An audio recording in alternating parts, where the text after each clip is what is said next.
All right, my fellow quirkies. We got some fun articles here today, and we got one very interesting, I guess, venture capitalist fund in the autism industry. We have a really cool farm, and it's weird. This could be quite lightly touched on. I'm really curious if anyone will sign up for this because I would like to find out more. A weird workshop on autism and threat. Um, and I'd like to touch on briefly, maybe try and include a Reddit post every now and then, because this one was really cool. What's your unpopular opinion about autism slash Asperger's? So we'll be covering that today. So this one was really cool. So starting with the first article today. Um, Central Florida's Autism Impact Fund flush with cash and looking for deals, even as venture capitalist industry slows. In case you didn't know what VC was. Um, I'm not that smart. I just guessed. Actually, right then, because that's the only thing that made sense in my mind. So you guys are probably smarter than me. All right. 4 years ago, Winter Parker resident Chris Mail's 3-year-old son was diagnosed with autism. At the time, Mail was familiar with the term autism but didn't know much more about the neurological and social disorder, which is kind of true with most. Most people have a very stereotypical ideal of what it is, and then, of course, once it affects your life, you become much more aware and more educated on it. Okay, after the diagnosis, Mail set out to find services that and help his son's need. Find the services and help his son needed. What Mail encountered instead was antiquated services, long wait lines, and hefty price tags. He told Orlando Inno, which is really true. I mean, even for adults or people, it's just it's just not really there as much as you would love. So this is why I really do like this article. It's very interesting. Minor thing at the end. Okay. That's what inspired Mail to co-found Autism Impact Fund in 2020. The fund, headquartered in New York, San Francisco, Winter Park, aims to be the investment and innovation arm for autism spectrum disorder and related conditions, which is, makes sense that in San Francisco. I'm surprised they're not really more, Silicon Valley, San Jose, very tech-heavy areas. Um, so anyway, even as the venture capital sector is cooling, because economy and loans and the Fed, yay, stuff I'm not smart enough to really understand, but no, the talking points. Autism Impact Fund or AIF, is bringing in dollars for more deals. A June 13 filing with the U.S. Securities and Exchange Commission showed the fund raised 24.8 million in new capital, though Mail said that figure is a fraction of what we raised and deployed. So I'm curious of what kind of fraction. I'm talking about like quarter, an eighth, a 16th, 32. Come on, let's be a little more accurate.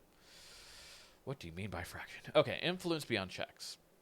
Okay, since 2021, the Autism Impact Fund has invested in 10 companies. The fund hasn't disclosed how much money it deployed in these investments, but Mail, which again, the money raised, so I'm curious of what's available. Mail said it's focused on companies raising their seed or Series A rounds. I don't know business, so I'm guessing that's like their first round of initial investment, getting that initial startup.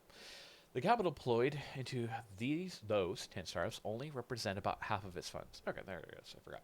And Autism Impact Fund remains active on the fundraising trail, Mail added. However, he said the fund may become more active during the rest of this year as company valuations come down. Which really makes sense because that's really an issue. Like Tesla's a perfect example. Um, like it's probably gonna have a pitfall because when you have Ford, Chevy, um, really cracking and then jumping into the electric car company, they're going to be pulling from what Tesla would actually be selling to. They're taking away from their pool of possible buyers. So its evaluation's obviously gonna have to drop. It's on the same. It's already dropped because of controversies regarding obviously Elon Musk and all that fun stuff. So, but its evaluation is going to have to change because of what it's going to have accessible. They started as the pinnacle of electric cars. Let's not forget that. Okay, where are we? So far, the fund hasn't invested in any Florida companies, but it has looked at a few deals in the Sunshine State, California. Plus, the fund in April announced an investment in Cortesia, a San Diego-based company with Central Florida connections. Cortesia, a network of centers providing treatment plans for neurodevelopmental conditions including autism, was co-founded by CEO Dr. Neil Hatangadi, who grew up in the area and attended Winter Park High School. Cortesia last year raised $60 million in financing from other investors, and Hatangadi admits the Autism Impact Fund is far from the company's biggest funder. However, the fund's focus on the autism medical space and the network of emerging technology it has access to thorough technology it has access to through its portfolio gives it value far beyond the cash it offers startups. Hatangadi said, "They're the only fund that knows this space so well. They have an influence beyond the checks they write." All right. As part of its deal with the fund,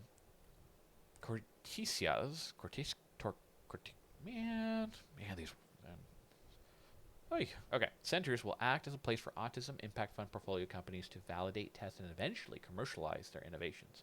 Meanwhile, Cortesia is eyeing an entrance into Florida market after it enters Massachusetts this year. Hatangadi added, "It's not going to be long before we wind up coming."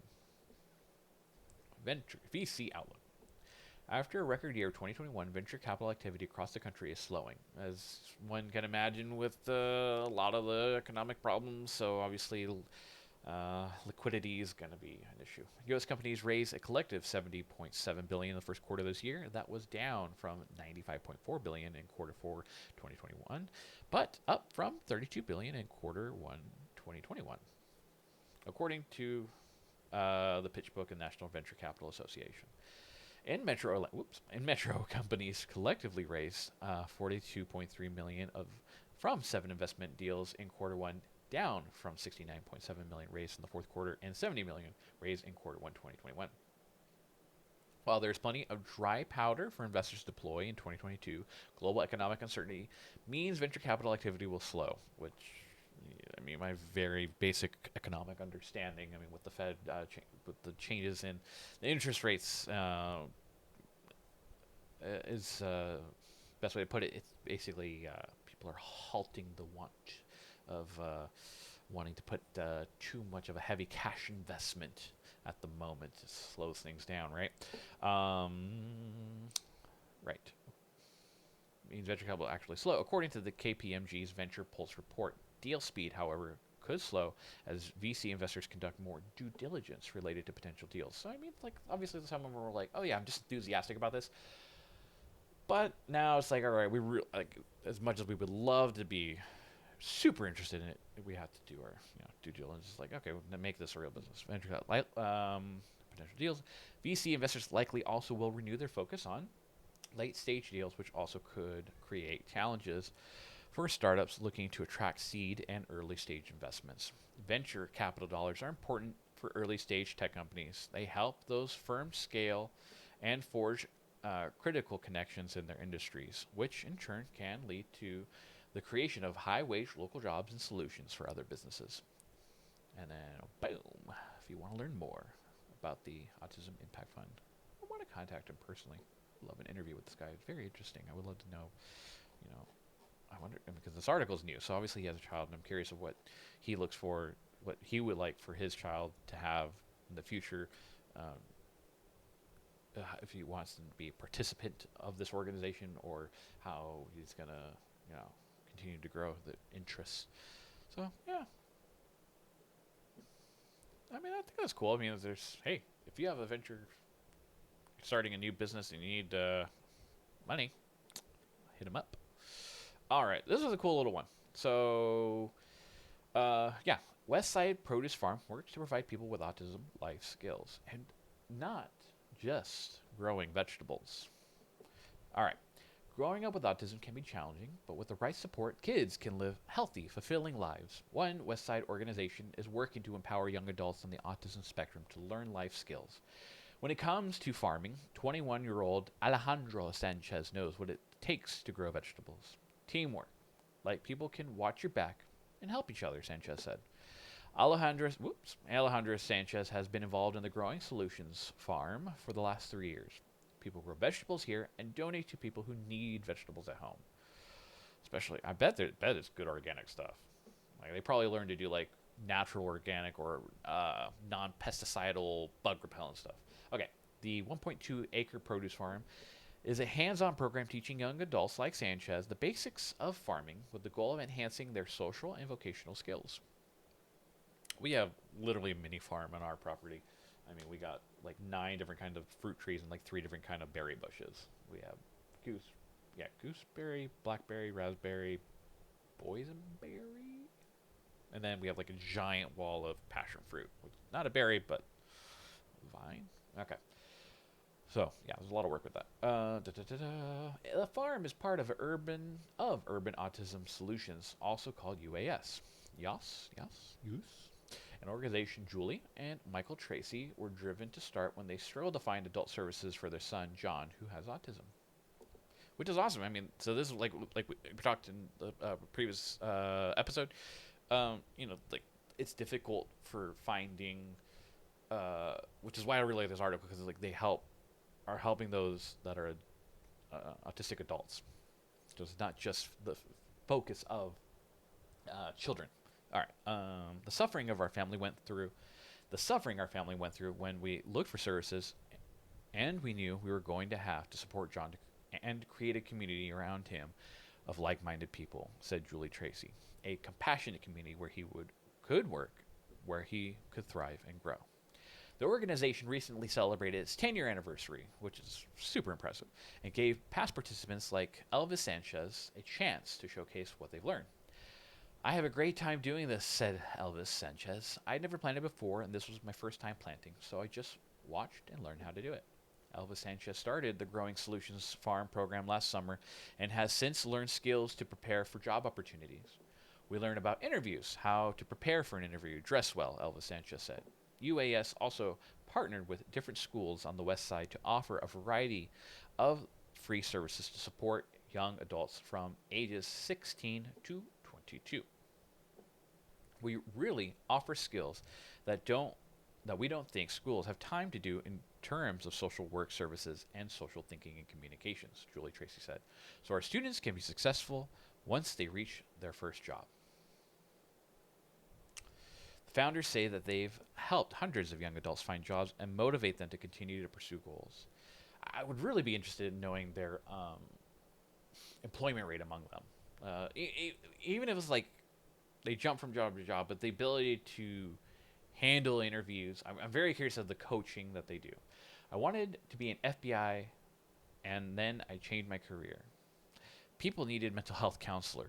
Plus, I have a mental health counselor that has helped me a lot, inspired me, says Alejandro Sanchez said.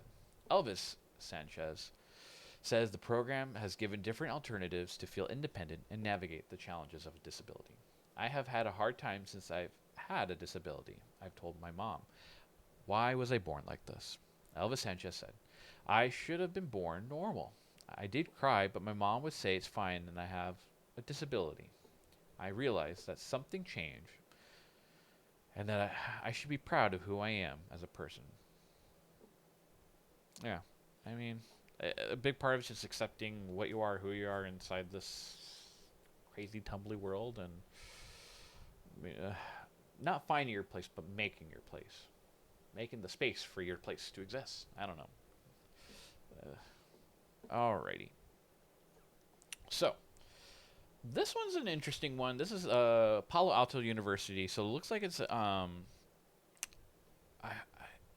only thing is I'm hoping that's online based. Yeah. I know it says online. I'm like looking over and trying to figure out where it said it, and I'm being retarded. Hey, only I can say that. So yeah, this is a little, interesting workshop. So the reason I put it on here is like if you got the money to do it, because it is like crazy $200 registration thing to do this program. It's a 3-hour seminar training thing. So if you could do it, I mean, hey, I'll even put it out there. If you send me the money, I will 100% take this and report back to you what happened. But I would, if you got the money and you'd be interested in doing it, do it and hit me up.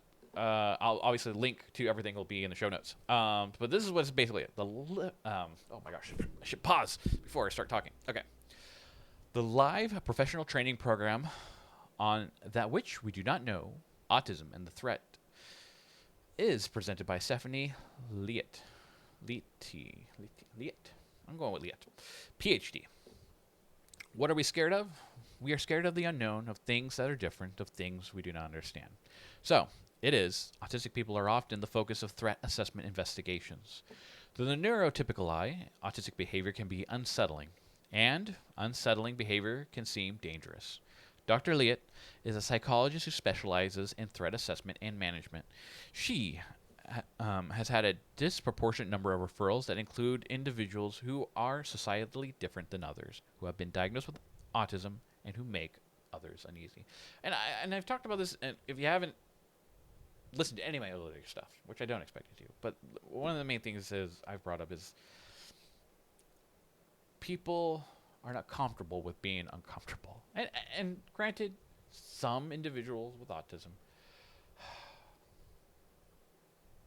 I guess you could say it's cringy to be around. I mean, maybe being definitely rough, but I mean, I'm trying to think of the aspect of, I mean, even I can admit, it's like some individuals I've been around with, more so autism, autistic personalities, like, we just don't click.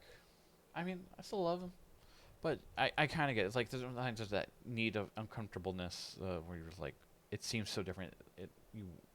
The threat of it.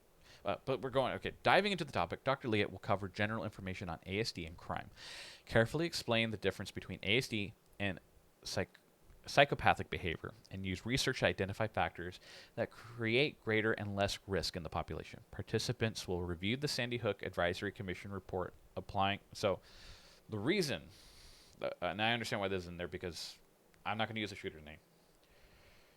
But I will say that the father, from interviews, had mentioned that the shooter was diagnosed with Asperger's. So, and so and there was also that stabbing in Canada. There was an autistic individual who did multiple stabbings. He went on a rampage, unfortunately. That was another autistic individual. There's just tends to be a connection to violent individuals, especially with shootings and stuff like this, with having autism. So that's exactly why they're bringing it up. Applying new knowledge to the report. The training will conclude with a tabletop exercise utilizing breakout rooms for an interactive, boisterous final. So I would be very curious if anyone would be interested in doing that. So I have not read any of these because I wanted to save it for this session. Autism of Reddit. I don't know what else to call it. I'll figure out fun, wacky names. But what is your unpopular opinion about autism and Asperger's? So I wanted to read this post and just some hot takes. Let's see how this goes. All right. You don't need to be autistic to play the role of an autistic character. Acting means you pretend to be someone or something you're not. I'm autistic, but I can play the role of a neurotypical character. And I brought this up with, the only aspect I defend Sia about that stupid movie music. It's like the same reason why you're not necessarily gonna hire an actor that's actually quadriplegic to play a quadriplegic character. The Bryan Cranston character from Kevin Hart. What's the stupid movie name? Anyway, point is, because if you have scenes of pre-quadriplegic, you're not going to make the actual quadriplegic all of a sudden walking. Okay? I mean, so it's some understanding there. All right? So it's like, it's really, I get it. I can see both sides. So it's just, it's not the biggest thing in the world. You can use the term Asperger's if you feel comfortable with it. Saying you can't use it because it's offensive is kind of disrespectful. In case you don't know, there's there is controversy with using the term Asperger's because of recent knowledge of the guy not necessarily being a Nazi. I mean, Nazi ties, not full-fledged Nazi, but 100% from what I understand, eugenics. So it's yeah. So yes, I mean I grew up on with the term Asperger's. I mean I'm 33 years old now. It's going to be hard for me to turn away. Honestly, I don't get the stages really either, and it's funny because there's arguments of finding it offensive to use high functioning versus low functioning autism or being autistic. So it's just anyway. Yeah. Okay. Did I even pick a side on that? I don't know. Sometimes I feel more comfortable with neurotypical people instead with autistic people. I don't know why. Because it's kind of what I brought up, the being comfortable with discomfort. Oh, jeez, my nose. Stupid itchiness. It's... I mean, I don't... Technically, I mean, I do know autistic individuals, obviously. And there's... but yeah, I mean... pretty much all my friends are neurotypical. Is that the same as saying, like, I have a black friend? I have, like... I don't know what else to tell you. It's just, you know what? I get it, because the vast interest and the conflict of personalities, that's just, by human nature, that's the way we are. What else do you want? Okay. Let's talk at the top post, because this one I figure would be interesting. That's why I stayed Unsort. Okay, there's a lot of talk about how we aren't deficient, just different. No. But I spent more than 10% of my life suffering from the effects of severe burnout. In those times, I do the bare minimum to survive, then I go home, lay in the dark room with noise-canceling headphones on, and off, cry. See, that always breaks my heart. Because I know, I mean, I've lived a very functioning life. And it's like, you feel, there's almost like, I don't even know if to call it survivor guilt or what. But it's like I know my autism could have been so much worse. Like, I'm married. I've held the same career for the last 12 years. I am looking into getting my own van. I'll be working for myself. And I've tried multiple careers. Like, I tried wedding photography. I mean, whatever. Anyway, but it's like, I am so fortunate. And then when you see, like, the struggles of others, and you just wish there was something you could do. And yeah, I don't know. Okay. I can't form meaningful connections with people. I try to talk with them, get beyond small talk, and then link between my brain and my mouth breaks. I just stop having words. I get sensory overload at the grocery store. I have to take CBD just to buy food. You want unpopular? We may just be different, but I feel like I have insurmountable deficiencies. Yeah. I mean, what else can you say? I think I could relate more when I was younger because my whole life felt so much of a struggle scholastically. It really, really sucked. Yeah, look, you just described my entire life minus the crying part because I find it very difficult to cry. I'm not going to read. I'm going to censor this. So, yeah, okay. Here we go. Oh, this one. Here we go. This is a good point. Self-diagnosis isn't always a good thing. And there are way more people claiming they have mild autism for symptoms that everyone experiences to some extent or that don't impact them as severely as they claim. And it's starting to make having autism seem meaningless. Yeah. Like, in case you didn't know, there's people that, it's like, disability virtue signaling. There's literally people on TikTok. I would say it's a different mental disorder, but they're claiming to have the multiple personality disorder. But it's like they have names and they know they exist. It's like that's a key thing that's not real. Like I have very, very fundamental understanding of it, and it's just like there was one lady with the TikTok saying my child, like having her going with the different names and having her child cognify or recognize that like it may be interacting with the different personalities, and she's like, oh yeah, they interact with different. It's like. So there's people in TikTok that have like TikToks dedicated to the quite literally to me is like their fake autism, and then straight up fantasizing of the aspect of having autism and just doing weird, super cringy stuff. And it's like if you pretending to have it. You got a mental disorder that I don't know. It's probably too hard to pronounce, and I already have a hard time pronouncing stuff. So let's keep going on. Yeah. Also, people with very mild autism shouldn't be the whole face of autism advocacy and speaking on behalf of everyone when they completely ignore high support needs and nonverbal autists because we don't fit the attractive socially acceptable stereotypes of quirky autism that a lot of Aspies online identify with. It's true. I mean, the ones that really get because they can't speak for themselves, the non-verbal. I mean, they do get left out of the conversation because they're not. It's like, how do you? Obviously, what's actually funny? There are actually in the autism subreddits. There's actually a lot of self-proclaiming nonverbal autistics that write very immaculately. I'm going to put it that. I'm going to give them the highest praise that I can. So it's like, that's why I'd really like that other story about the program that the girl who had. Oh my God! I just realized. I think I said she graduated high school, but she actually graduated college. Oh my God. Anyway, the program to helping more speech to text programs. So I think if we can roll that out, it'll definitely help them find their voice. That would be awesome. And then, the very first comment, I agree with, well, actually, maybe not the first, but it might be the top comment for the reply. I agree with the self-diagnosing not being a very good thing. I feel that people can fall into a trap of confirmation bias. I think it's important to have an external professional view from someone who can look at a person and make a proper diagnosis. But this is the caveat. Having said that, around the world, mental health care is underfunded, sometimes non-existent. Even where it is available, quality professionalism of care is a lottery. Self-diagnosis may be the only way for some of us to begin to figure out who they really are. I mean, that's really it. Actually, I like this comment here as I'm scrolling through. I have been officially diagnosed for 2 years, but I tend to overthink my symptoms now and then, asking myself whether I have autism. I mean, that's me. I mean, I'm so eventually it's like, how much am I in part of this community?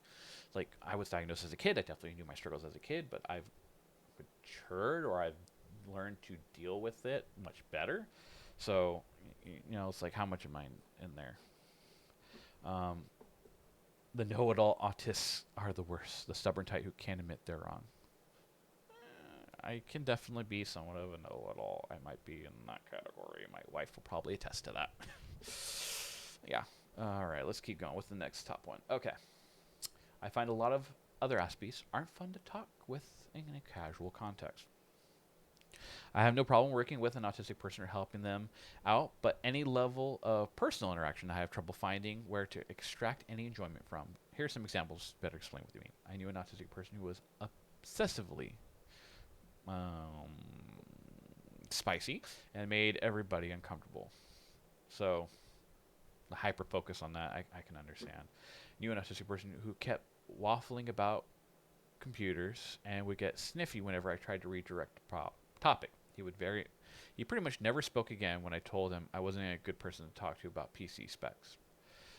So the only way to interact with the world is that they find their niche topic and can only talk about that, and that becomes problematic.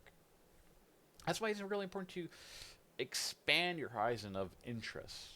I mean, knew several autistic people in a video game group who took things in the game far too seriously and would get in a right mood whenever someone tried to actually have fun.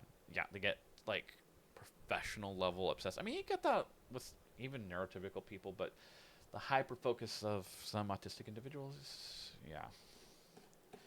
I mean, it becomes their literal identity. It becomes their identity. Let's see. Let's do one more, and then we'll call it to close. A lot of the sub seems to be convinced that our empathy is actually better than that of normal person. Some can have extreme empathy, and some can lack it. So, yes, there are definitely regular posts on here, I think, where I think because they're trying to battle the caveat of psychopathy, the stereotype that they don't empathize at all, because there is that out there. So I can kind of get why they would post about having the ability, or at least actually having empathy, but almost to an extreme level. Mine is certainly worse. I can feel it deeply and more than others at times, but I have a hard time understanding others' experiences of getting to feel in the first place.